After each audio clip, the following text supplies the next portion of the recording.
I knew I was in a bad way because I couldn't feel from my waist downwards. I was paralysed. There was blood. My right arm, which felt like it was sticking out, was draped over my head, and there was blood trickling down into my eyes.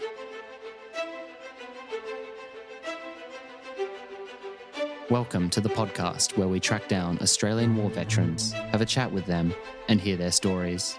I'm Alex Lloyd, and this is Life on the Line. They were building positions in there if for a anything fight. happened to us, by the time anyone got to us, I think it was the chaos. weather was so bad there would be I used to nobody run left. with boots full of blood. And the next thing I hear was alarms, Chances of screaming. survival were very, very slim. The soldiers didn't want to go into the ambushes, so they'd send the kids in first. And so he was sent in first into an ambush and he got shot in the stomach. It was very hard for me, very hard for my family. And the plane burst. Proud of the crew, proud of what I've achieved and what I'm To doing. volunteer for service was in effect to put your life on the line. In October 2017, we spoke with Todd Vail, currently serving in the Australian Army. Todd has served in the Middle East and with the 1st Commando Regiment. He has also served as aide-de-camp to the Governor of New South Wales, Rear Admiral Peter Sinclair. Todd shared his story with Angus Hordern, as well as the tale of his grandfather's incredible action in World War II.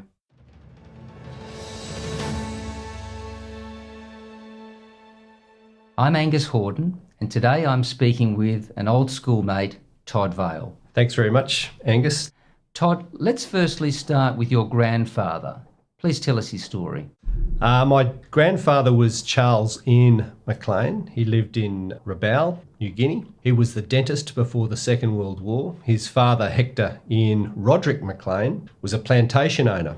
He married my grandmother and they were living in Rabaul, and my mother was born in 1941. 4 months later, she was compulsory evacuated along with her two brothers, Ian and Roderick, and my grandmother, before the Japanese invasion. Now, interestingly, the government of Australia at the time only evacuated women and children. All the male civilians were left in Rabaul, including my great-grandfather. My grandfather was in the New Guinea Volunteer Rifles, and he formed part of Lark Force, which the nucleus was the 2nd 22nd Battalion, which arrived in Rabaul in force in March and April 1941. They were supported by the 23rd Squadron, which had 4 Wirraways and some Boston bombers, plus some coastal artillery, plus anti-aircraft gunners and anti-tank gunners. And the whole 1,400 homogenous mob was nicknamed Lark Force. And you might recall there was Gull Force, another battalion sitting in Timor, and Sparrow Force somewhere else. I can't quite recall. But these soldiers and nurses were pretty well subject to a Japanese invasion of 500 troops who arrived on the evening of the 23rd of January 1942. They arrived at 2 a.m. in the morning. There was a fierce struggle. I think the Japanese lost approximately 16 killed, and Colonel Scanlon, the commander of Lark Force, gave the famous words, "Every man for himself." And the whole force had to abandon their positions, retreat back through the jungles of New Britain. 400 managed to get away. 160 were massacred during the Toll Plantation massacre, and about 300 escaped of the force to Australia. The rest who were rounded up were taken back to Rabaul. They were interned with the civilians who were also rounded up. My grandfather, who was in charge of a Vickers machine gun detachment down on the beach on the night of the invasion, apparently escaped with his troops, but turned back several days later, knowing full well that the Japanese would have interned his father, and he knew his father would not survive captivity without him. So he handed himself into the Japanese, was interned in the internment camp, and in it was the 22nd of June 1942, all the prisoners were put on board the Montevideo Maru, which was an unmarked auxiliary Japanese transport ship. They subsequently headed towards Japan, and on the evening of the 30th of June, they were in the South China Sea off the coast of Luzon, and they were being tracked by Lieutenant Commander William Wright, who was the CO of the USS Sturgeon. He'd been tracking them for 4 hours, And on the 1st of July at 2:29 a.m, he fired 4 torpedoes. These hit the Montevideo Maroon, and she sank in 4 minutes, stern first. No Australians survived. 11 Japanese survived and rowed themselves onto Luzon, where they escaped Philippine guerrillas, and a handful survived the war. One of the survivors said he heard the men singing Auld Lang Syne as the ship sank. So that was 75 years ago this year. And we held a ceremony at the War Memorial where there is a monument, and there was a great address delivered by Brendan Nelson. Todd, I have seen you on Anzac Day many times, and you and your family, to their credit, wife and children, have joined you and have really been the sole representation in later years of Lark Force. And look, I feel that Lark Force is just another one of these incredible stories that we just don't know enough about. You know, the facts that the Japanese were throwing crack troops, early in the morning against, you call them that motley group, but, it was an association. It would probably be not dissimilar to local militia and things. They weren't our best troops, unfortunately. These massacres that were happening was just an indication of the ferocity and barbarism of the Japanese. Can you share a bit more detail on that massacre? Certainly several days walk over I think it's the Barrington Mountains, which was a nightmare journey when you read the conditions which the survivors had to march through. They came down onto the coast where there were copra plantations. In this particular plantation, Toll, I think it was about 4 days walk away from the last roads from Rabaul. The Japanese were off the coast and encouraging by leaflet drop Australians to surrender. A number of Australians surrendered to the Japanese. They were absolutely exhausted. They'd had no food. They were carrying injuries, and so they surrendered down at the plantation to the Japanese. The Japanese wired their hands behind their back, marched them into the plantation and either bayoneted or shot them. And there were a number of survivors, including one I met on an Anzac Day who had suffered greatly through bayonet injuries and had been left for dead by the Japanese. But it was absolute slaughter of Australian forces. They had no chance, and they had surrendered. They had no respect for any prisoner of war. They were not signatories to the Geneva Convention and made no effort to distinguish between merchantmen and ships carrying prisoners of war. Todd, growing up with all this, what sort of impact did it have on you? I was introduced to the surviving members of Lark Force very early in my formative years, just after I'd started at Knox, because I used to spend considerable time with my grandmother, and she started to encourage me, particularly when I joined cadets, to go in and help the survivors at Sydney in the march.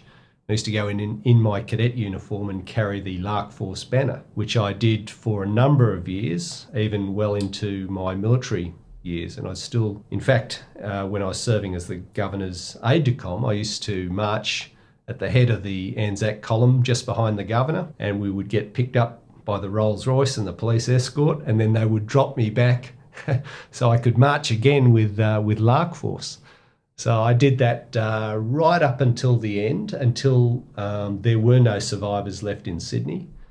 And we still carried the banner, and I still encouraged family descendants to march with us. And we did that until the RSL changed the rules, where descendants had to march as a homogenous group. And I hung the banner up after that and haven't marched. Do any memories of school's cadet corps really stand out to you?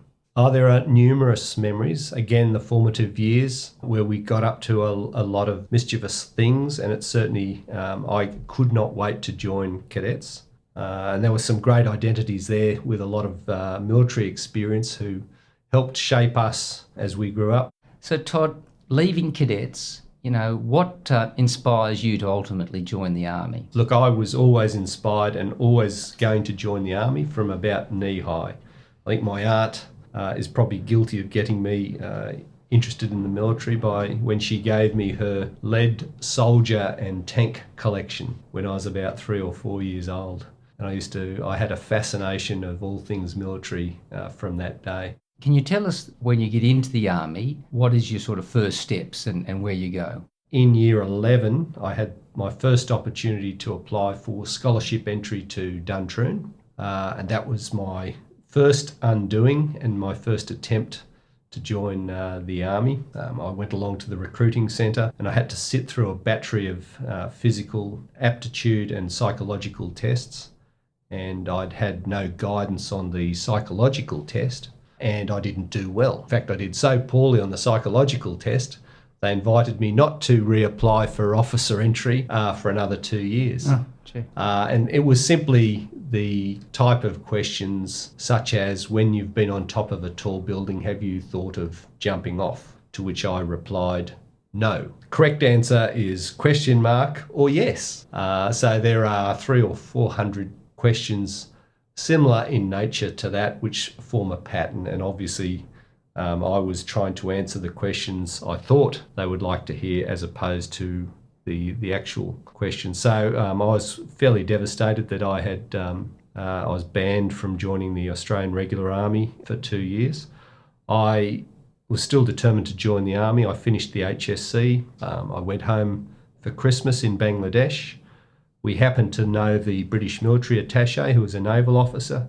He arranged for me to sit the Sandhurst entry exams, which I passed with flying colours. The British Army didn't have a psychological testing profile, and I'm not sure that they still do, but I passed with flying colours and received my letter of offer to join the British Army on October 1982, where I was going to go through the 22-week short commissioning course at Sandhurst. I finished my holiday break. I came back to Australia. I was living with my grandparents down at Newport. My grandfather-in-law encouraged me to get a job, which I needed. He was an ex-Bank of New South Wales employee. He arranged for me to do the interview. I got in. I became a bank clerk down at Newport Beach branch, so I had my first job.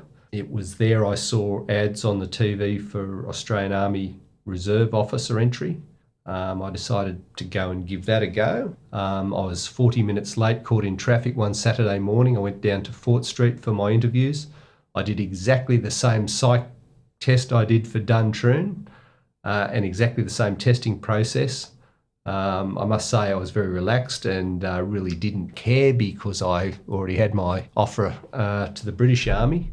But I passed, and I ended up out at Bardia Barracks in 38 course, Officer Cadet Training Unit. There were 60 of us on the course. I was the youngest at 18, and I was with a great group of people. So I started my military training, officer training, and it was every second weekend, 2 16-day periods a year. And over the next 18 months, I actually completed my Army training and was commissioned as a second lieutenant. In July 1984, I'd given the British Army away because I was enjoying my training so much. It was satisfying my military need. I was in the Australian Army as opposed to the British Army. In my first year as an officer cadet, I met my wife, Anne-Marie, who was 17. She was the sister of one of the girls I worked with down at Newport. And we've been happily married 30 years this year. So I'd met her, I'd bought my first car and I had my first job, and I was with the Army. And I thought, if I can go to commandos when I get commissioned, I would be very happy, and I wouldn't need to go back and take up the deferral for the British Army. Following commissioning, they gave me 3 choices as to which corps and which unit I wanted to go to. On the form I filled out 1 commando company, 1 commando company, 1 commando company. Well done. And ordinarily, the commandos will not accept you. You have to do 12 months in an infantry unit to gain experience, do your regimental officer's basic course. Well, they posted me to 1 commando without any of that, and I arrived as a brand spanking new second lieutenant. You would pull up at the Georges Heights where the commandos were, and that's when we bumped into each other again, because I was a rifleman in the ranks whilst you were the brand new commanding officer. And it's interesting because by coincidence, I actually drove through the main gates yesterday. I had to drop my son off down at Chowder Bay. So we drove past Georges Heights, and I said to him, look, on the corner here at Georges Heights, there is a caribou.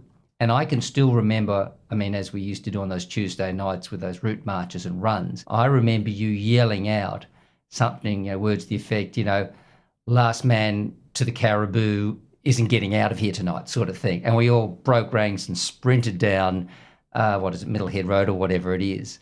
And I can still remember you yelling over everybody that order and us running there. The caribou's sadly gone, as you would know. This is on the road down to Penguin. The whole depot is sadly gone. Well, that's my point, that when I went there yesterday, all that remains of the depot are the 2 brick pillars of the front gate. And you drive in, and where we used to have that wonderful parade ground that we used to stand erect for hours whilst you guys used to strut around inspecting and going and doing stuff. Now there's bushes and a car park, and they've actually converted it back into beautiful space, but our old base is gone. Let's talk about the Commando Regiment. The Commando Regiment today is far more active than the Commando Regiment when we were there.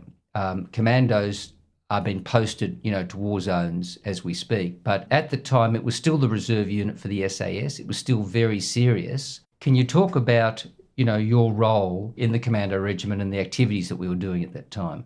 Well, the regular army didn't have commandos back in the 80s. Our Carter staff were all drawn from the Special Air Service Regiment. Our OC at the time, I know when you joined, was Marty Hamilton Smith, who's these days a famous South Australian politician, and he drove a Porsche, and all the officers had sports cars, hence why I had a TR7. But yes, the Army in those days really couldn't afford a full-time commando force. Special Air Service Regiment, they specialised in long-range reconnaissance behind enemy lines, so small, discrete forces. And they also held the counter-terrorism role, but it was all based in Western Australia. Commandos, on the other hand, were a large raiding force. Company size, normally about 150, with heavy weapons, would be inserted by air or by sea behind enemy lines to attack strategic targets. And so we were an expensive force to equip, maintain, and particularly to train, because we used a lot of air hours in maintaining our parachute capability. We used a lot of patrol boat hours, submarine platforms, and we maintained a small fleet of small craft as well. Army has now seen the benefit of maintaining regular commando forces, and hence 4RAR, which was an infantry unit, and now they are the 2nd Commando Regiment. But certainly the commandos from the reserves helped form the nucleus of that unit, and these days there's a lot of cross-pollination between reservists and regulars. And indeed, during our time in Afghanistan, where Special Forces were active for at least 15 years, the Christmas rotation was done by soldiers and officers from 1st Commando Regiment who were all reservists. It's funny talking with you again because it brings back so many memories. But one memory, when I joined the Commando Regiment, I was allocated a corporal. And you'd remember that corporal. He was South African, he was tall, his name was Mal McGowan. Yes. And he was just, again, a lovely guy. And the beauty of the regiment was there were a whole bunch of oddbods. There were absolute cutthroats, drunkards, bastards, everything was there. And then you had a few more highly civilised, educated people. And he certainly was one of those. Lance Corporal McGowan, he drove a Porsche as well, and he was the local dentist up at Mossman. What was interesting, as we both know, and again, he was my corporal, so responsible for my training, and so when I went on exercise, it was always with him. As we both know, he then left Commandos, went back and joined the SAS over in Britain and was deployed and then captured. And he was one of the SAS guys captured in the first Gulf War. And I remember you and I talking somewhere, I think a pub or something, and they're showing the heads of these captured SAS, and here's one of the guys from our unit. He was one of the team of Bravo 20. He's the guy referred to as Dinger. He's survived and has returned to Australia several times to attend various One Commando reunions. But I understand he's still working for 22 SAS in the UK, and they've set him up with a dental practice there at Hereford as well. Todd, going back to your story, let's talk about the para-training and where that takes you. I was qualified in September '84 after successfully completing the officer selection course. In fact, the officer selection course, no one expected me to pass. They thought I'd be too inexperienced and too young. I was there with 22 other officers up to the rank of captain who were very experienced infantry officers.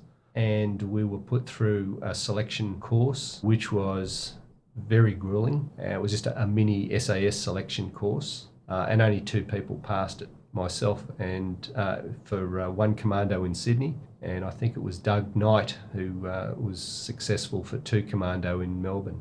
So that gave me my Green Beret and my qualification. I then had to, within a number of months, go away and do my parachute qualification course, which I did in September of '84. And that was shortly followed by the small craft handlers course back in July '85.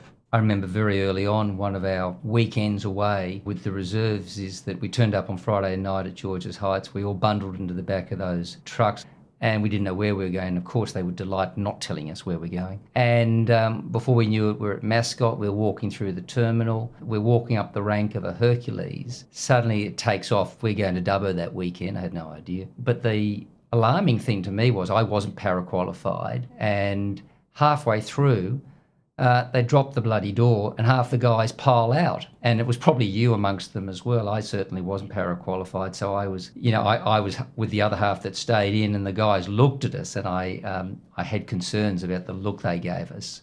But to your point, that they took it very seriously. And these guys, yourself included, were just diving out into the dark of the night. And it's the grace of God that, more weren't killed, but tell us what happened to you. I would have been one of those people because we regularly did our parachuting up at Dubbo or Parks, primarily because the drop zones on the eastern seaboard were invariably blown out with high winds. So we'd turn inland and we'd have alternate drop zones out there which we could use. I never really liked parachuting. I was one of these terrified people. Oh, mate, you're just being honest, gee.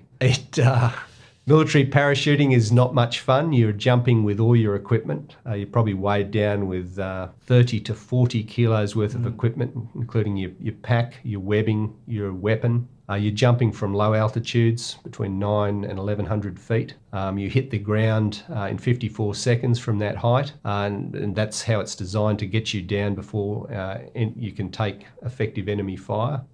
So you're coming out of the aircraft rapidly. Remember, you're trying to get 100 people out the door or out the side doors of the Hercules aircraft. A second apart, there's risk of being tangled up with other parachutists around you. There's all sorts of various risks, mid-air risks, and your parachute not opening is always a great fear, and whether you can grab your reserve handle and deploy your reserve chute in time. And also a lot of our parachuting was done at night. Obviously, commandos like to maintain stealth, and we would invariably train at night. So some remote paddock somewhere in Australia with barbed wire fences, the odd tree, and winds, hopefully under 17 knots when you left the aircraft. Very hard to see the ground because you also looked for a moonless night, so it was pitch black when you exited the aircraft. Very hard to make out the ground, but invariably my best jumps were at night because I adopted the right position. You had to look at the horizon to sort of gauge where you were in the sky, but you'd be all hunched up with your knees bent, your elbows tucked in, and you'd hit the ground and roll. Whereas by daytime, all my parachute jumps, my landings were heels, helmet. I'd invariably lie on the ground if I wasn't being dragged off by the wind, with seeing stars literally from striking the back of my helmet after landing on my heels. Todd, tell us about the one jump too many. The one jump too many, I just completed the Command Raiders course. We were having our first weekend. I'd been appointed as the raid commander. We were doing a jump in, this is October 88, and we were doing an exercise down in the mountains behind Nowra. We had decided to use the drop zone safety team from the newly established parachute training school, which had been moved from Williamstown down to HMAS Albatross, to save our own people travelling down there on Friday night. And we had an American exchange navigator on the C-130. The drop zone safety team had assumed we'd be flying from Richmond down to Nowra, so we'd be approaching from the north, which is the way the aircraft normally approach, but we were on exercise. So we tactically flew the aircraft down through the mountains behind Nowra and then pretty well at treetop level, hugging the ground as we used to, and then we popped up to 800 feet. The OC at the time was a bloke called Major Greg Smith, and he said we would dispense with the streamer drop over the drop zone, which is something we always do. That is, you would approach the drop zone and you would overfly the drop zone and throw a streamer out to make sure that the navigator and the X lined up and the winds weren't going to blow you off course. Well, Greg Smith decided to dispense with that, and we approached from the wrong direction. There was no wind. It was early in the morning. I was number 6 out the door, and when I came out, the drop zone would have been half a kilometre away from where we were. In other words, we were parachuting onto the airfield, or the grass verges of the airfield at HMS Albatross. Where we jumped into very heavy broken timber. I was on a steerable parachute called an MC1, which gave me about 15 knots of drive, and I was driving towards the drop zone, but there was no way I was going to make it. Because I was the raid commander, I was weighed down with a M16 rifle, the radio, spare batteries, rations and ammunition, and I was being pulled down rapidly by my equipment. I decided not to drop it early because I had the radio and the rifle, and I didn't want to lose them in thick bush. I hit the top of the gum trees, at which point, that's the point you release your equipment. My quick release strap had slipped around under my ammunition pouches and I couldn't get to it. So I was committed to landing with all my equipment. I crashed through the canopies of the very, very tall gum trees, thought I was through, and then landed very hard against a tree stump, breaking my lower back and smashing my right arm and rupturing some organs. I knew I was in a bad way because I couldn't feel from my waist downwards. I was paralysed. There was blood. My right arm, which felt like it was sticking out, was draped over my head, and there was blood trickling down into my eyes. So that was my very last parachute jump. That was my 99th jump. I heard our company sergeant major crashing through the bush around me trying to find me. I think 6 of us had landed in heavy, out of the stick of 10 which were jumping, 6 of us had missed the boundary fence and had come down in this very heavy timbered area. I was the only one seriously hurt. The ambulance came to the fence. They got the stretcher over the 3-metre barbed wire fence. They got a medic over. They found me.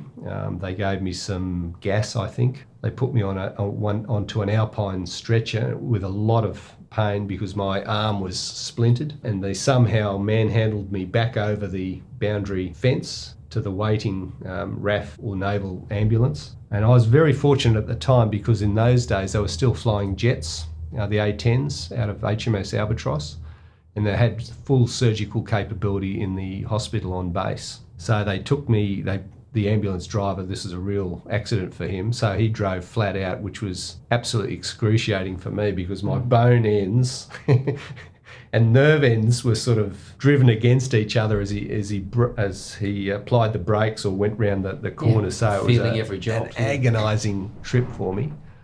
I went straight into surgery, and they had my parents down there within 3 hours. And one of my best mates, Peter Little. So it was very, very serious. I was in intensive care for about 7 days. Sorry, they had my wife there at the same time as my parents, and we'd only been married 12 months. She knew I'd go away on these weekends, weekend after weekend, but she never really appreciated how dangerous it actually could be. So she stayed with me.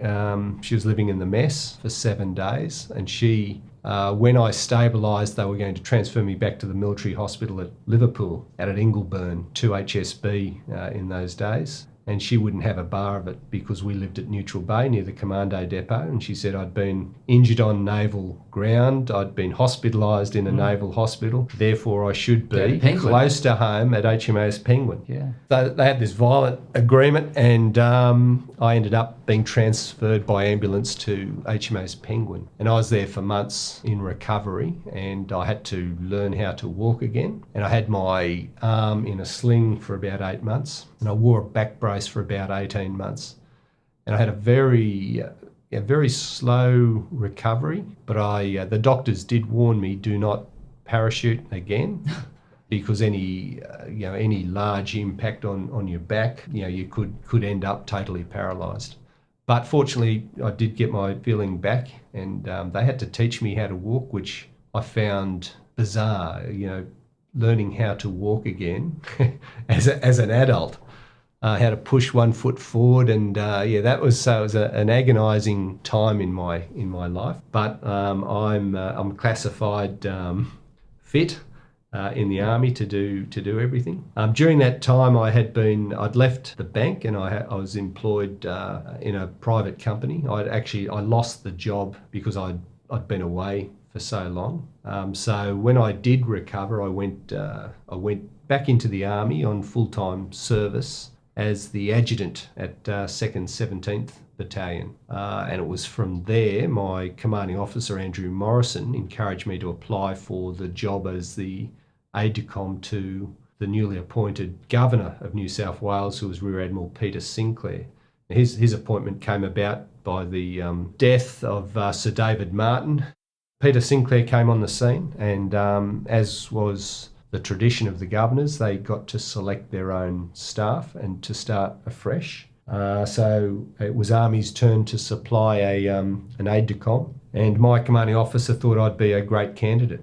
So I went along, and we had a very personal interview with him and Shirley, his wife. We got along like a house on fire, and I got the job. So that was early in March 1993.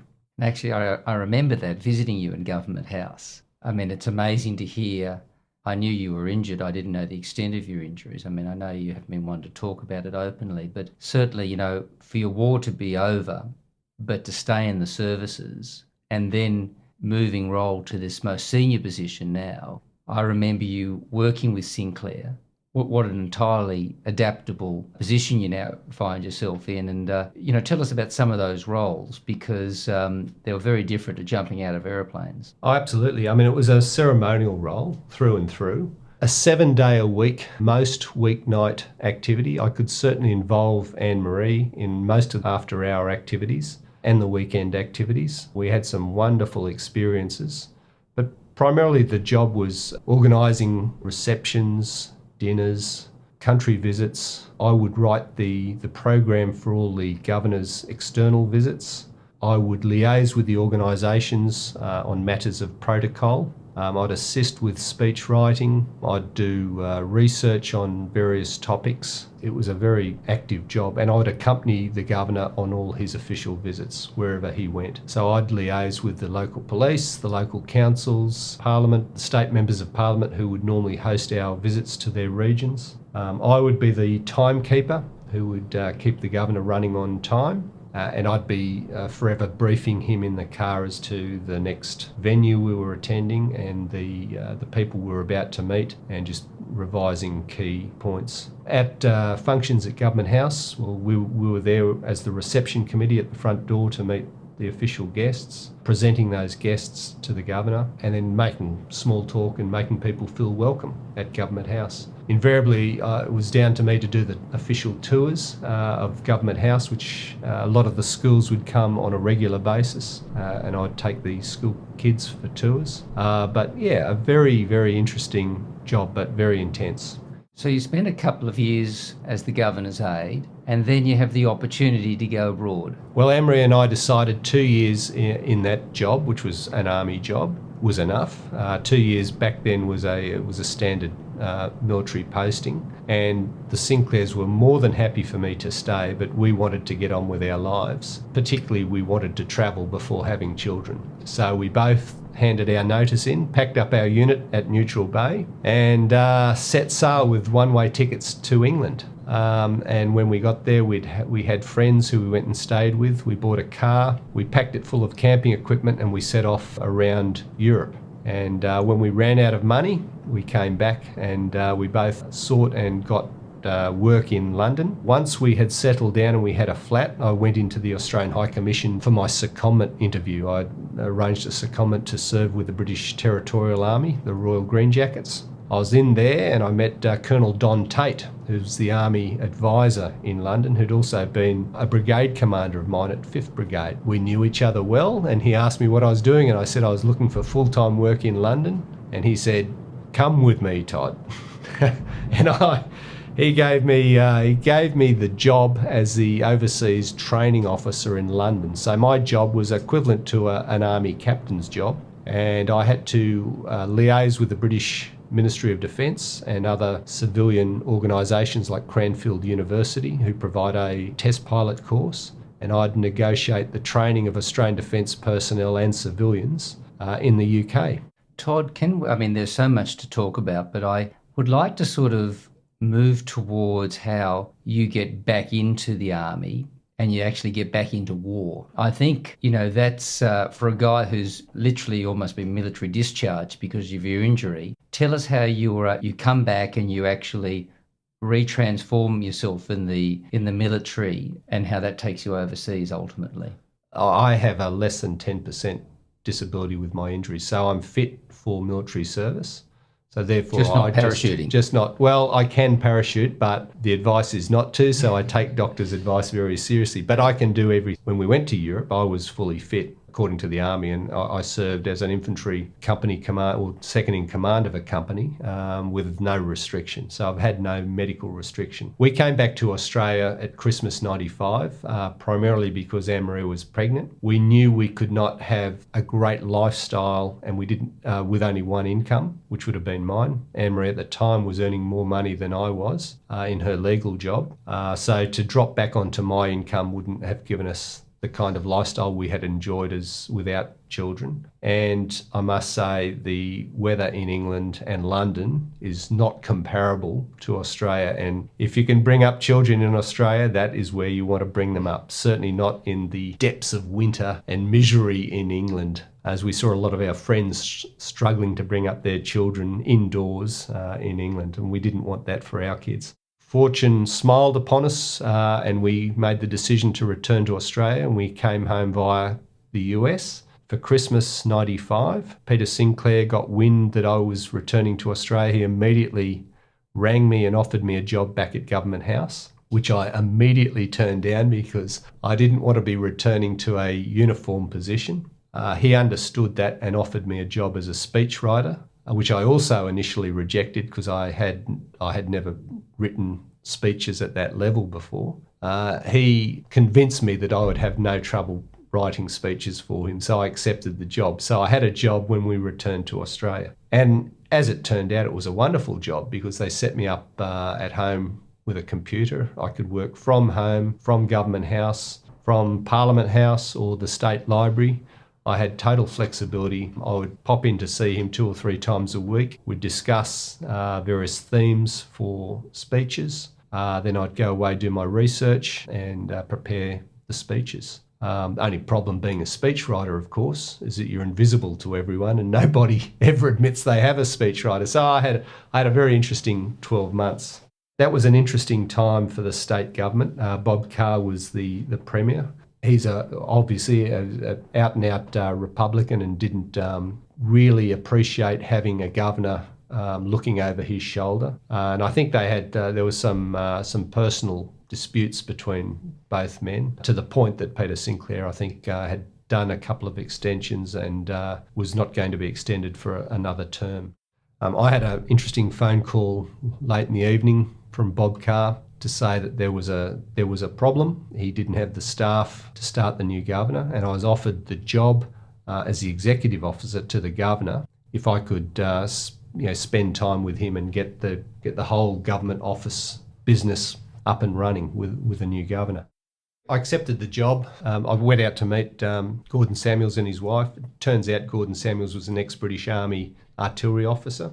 We spoke the same language, we got on well. I accepted the job and I became the executive officer and was his executive officer until he retired from the position back in 2001. From there, I took a redundancy package and I pretty well walked straight back into the Army. I'd been offered a job by Rowan Tink, who's the Chief of Staff of Headquarters Special Operations, to go back to Special Forces.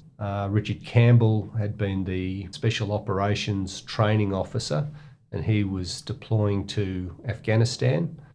So I stepped into his job for a period of 12 months.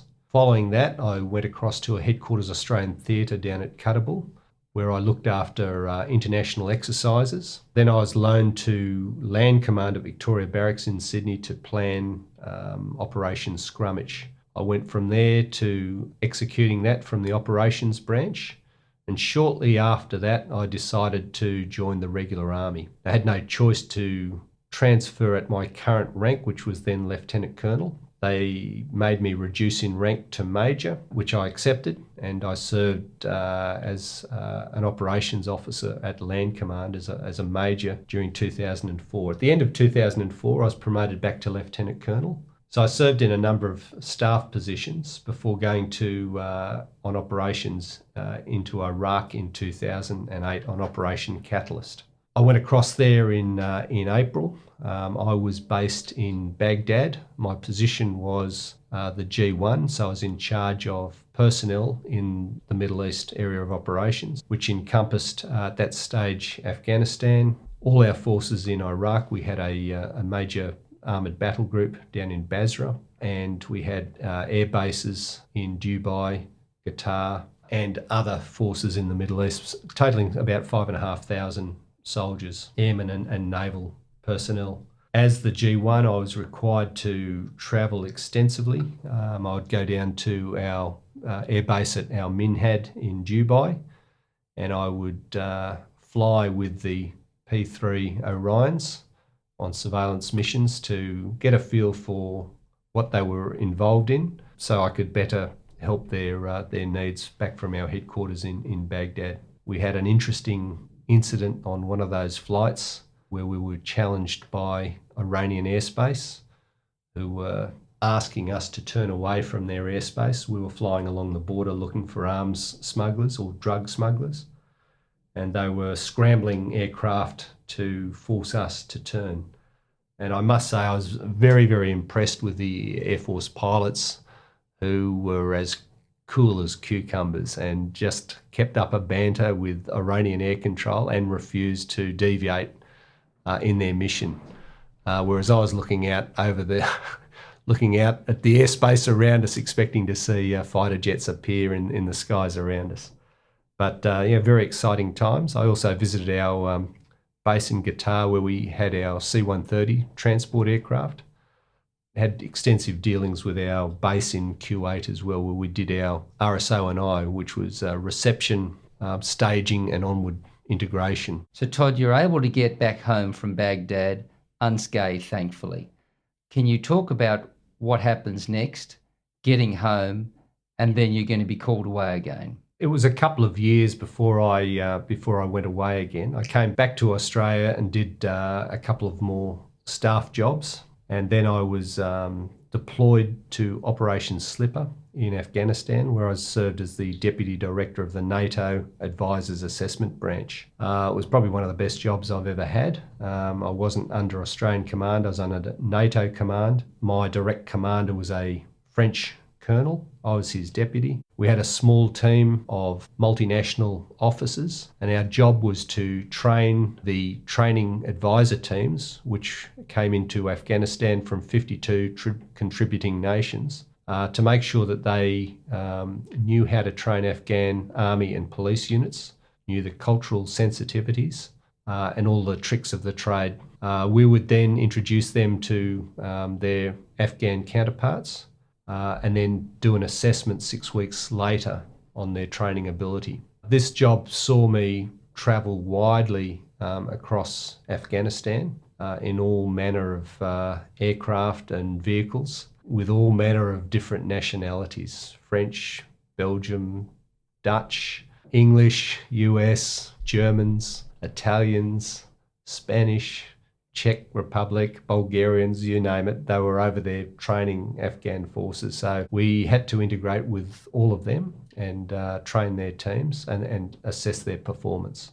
Todd, I remember you sharing how there was one particular incident when you had to go through town. I recall you're in a Land Rover, you may have been driving or in the front seat, and suddenly that traffic converged on you and you were stuck. That was an everyday occurrence in Kabul, stuck with our armoured vehicles in the middle of Kabul city traffic, with people surrounding you with guns. But I think the incident you're referring to is We used to send some of our people to Europe, back to NATO training schools to advise on some of the issues associated with training Afghan forces. And to do that, we'd send them out through Kabul International Airport. So we would have to make arrangements to put them into civilian clothes, drive them to the airport, drop them off, take all their weapons from them, and then leave them to it. The tricky bit was their reception on their return. They'd have to fly into Kabul. They'd be dressed in civilian clothes. They'd come through customs. They'd spew out of the airport and they'd be on their own.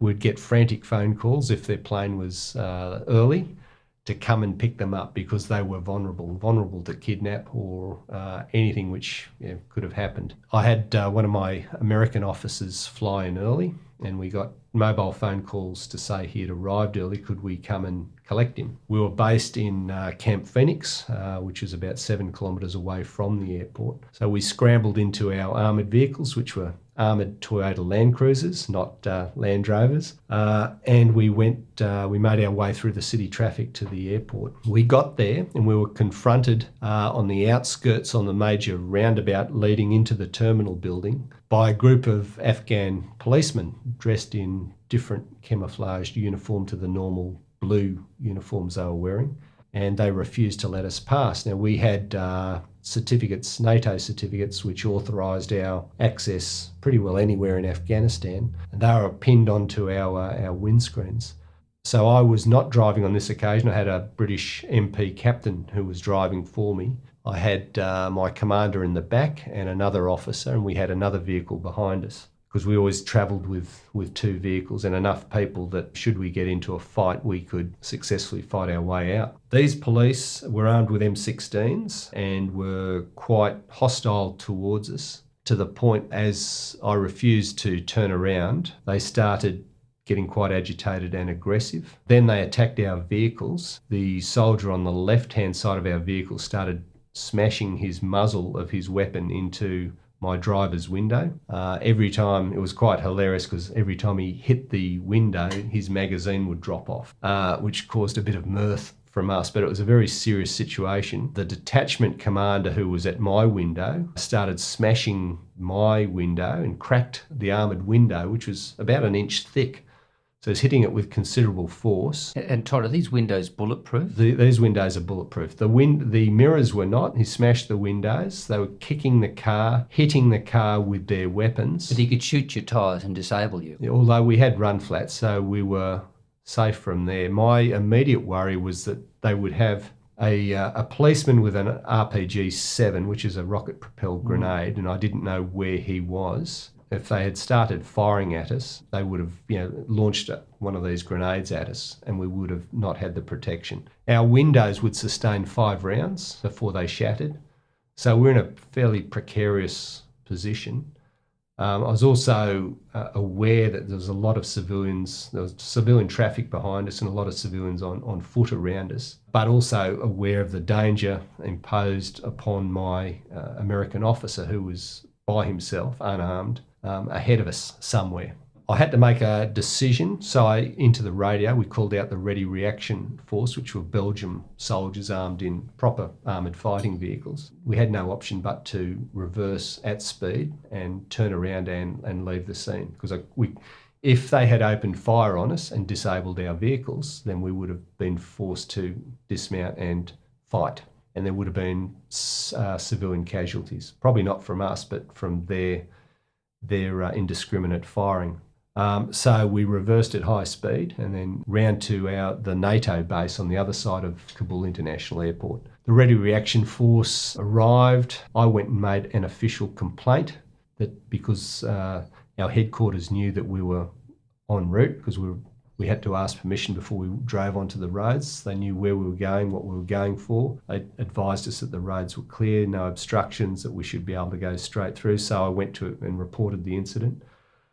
We had to wait an hour and a half before we went out again to pick up our officer. By this time, the police detachment had changed. Turns out that they were a special protection force for President Karzai. They were probably high on drugs, so hence the irrational behaviour, the aggressive behaviour, the superior behaviour and the conflict we had. They had also opened fire on a similar American convoy which tried to go into the airport as well and fired at their back windows. They'd driven away. So we were lucky that they didn't fire on us, and certainly lucky they didn't open fire at that close proximity, disable our vehicles and force us to fight.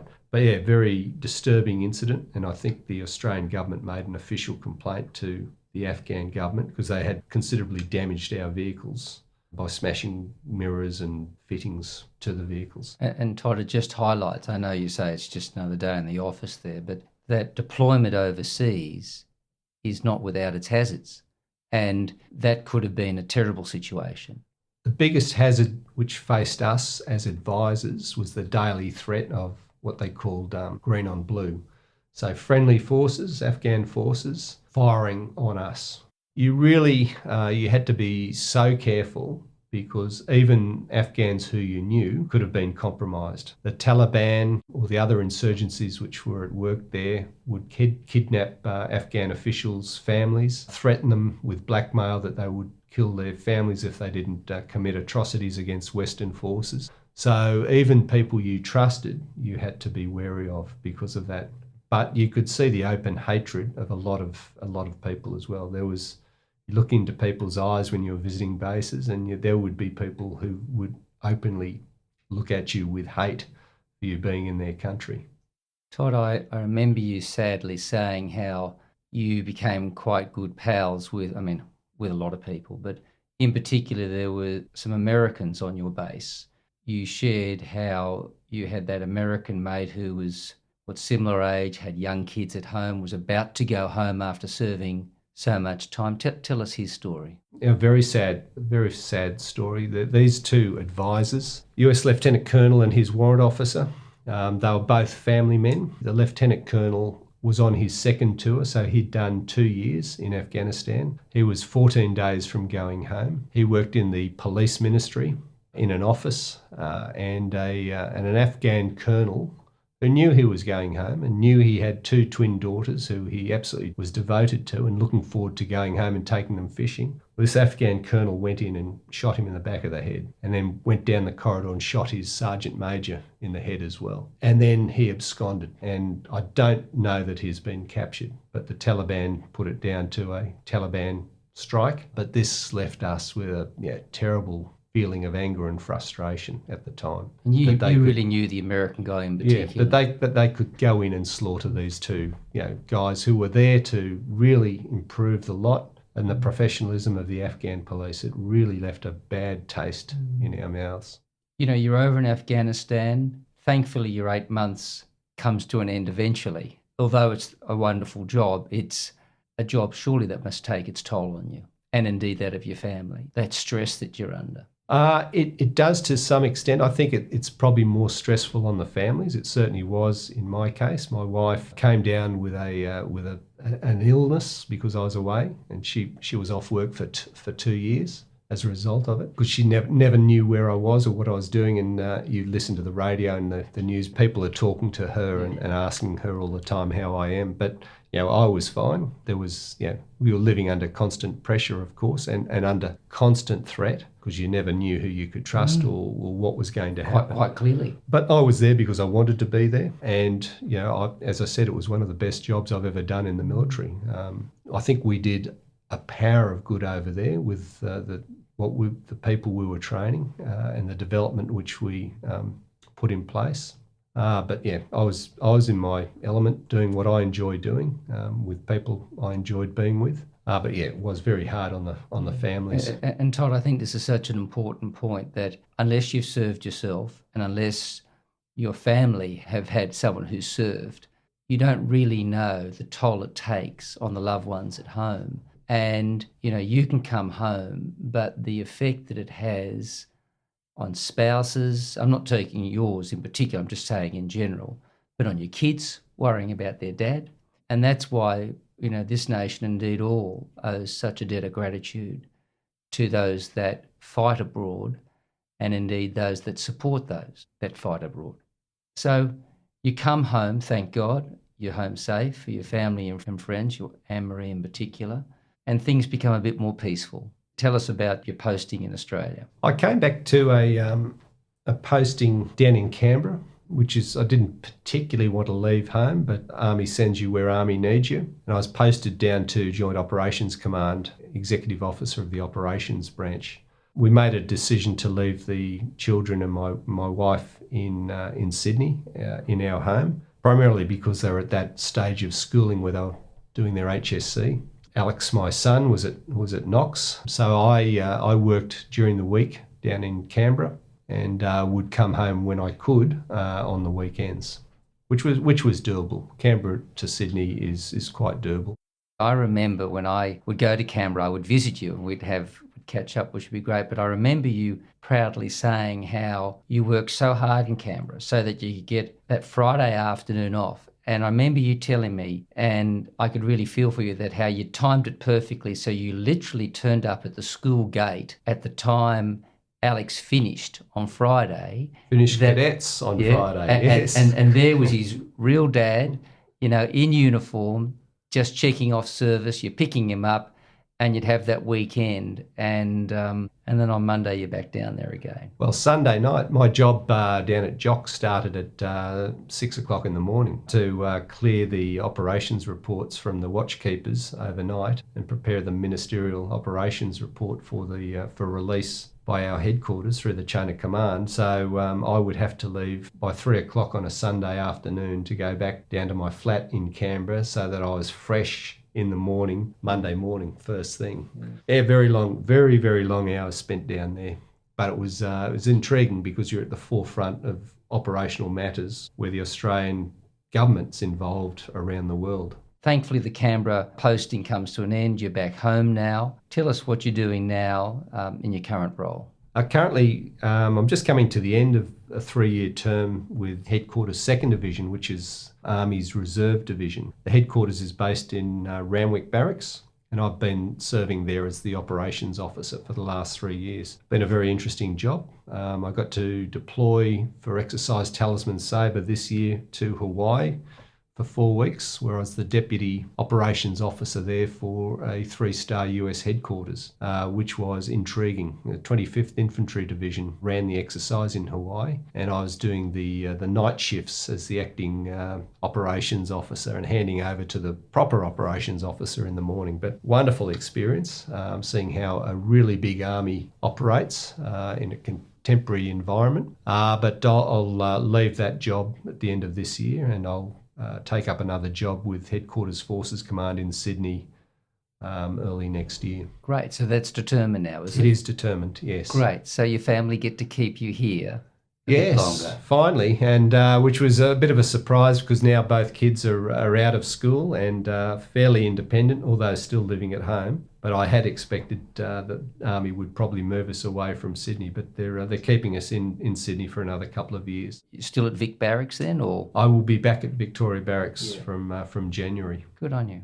Well, Todd, I know the story's not over, it's still evolving, but the story you've shared today is really quite amazing. I mean, it's been my privilege to have known you in parts of it. One part we didn't actually share was when I transferred into the Navy, I remember being off the heads, and I think you weren't parachuting, but there was a commando unit or something, and I remember you popping up in some army boat or something, and we saw each other. Well, you were there. You were commanding that patrol boat. We were parachuting. We were doing load follow from C-130s. A load follow is you follow your Zodiac craft out the back of the Hercules. It drifts down under a parachute. You jump out in wetsuits following it, and then you swim to it, get rid of all the harnesses and the cardboard, which they use for cushioning the landing, and then you get the boat operational, and you were the mothership in the patrol craft. And I remember that one quite distinctly because there was, I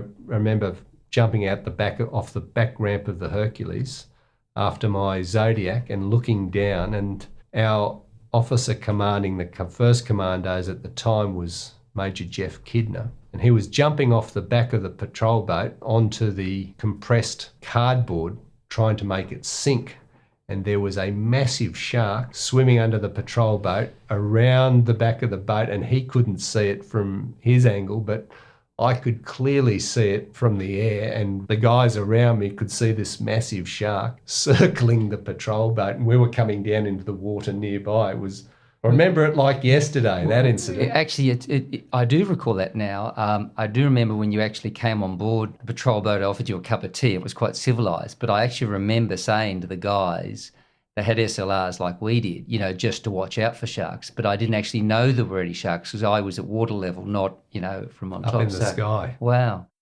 Todd, it's been an amazing story. It's still going.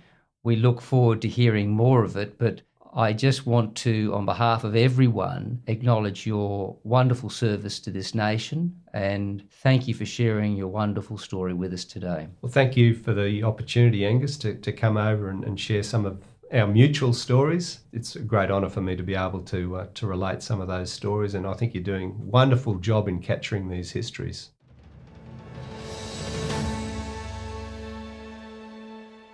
That was Angus Hordern's conversation with Todd Vail.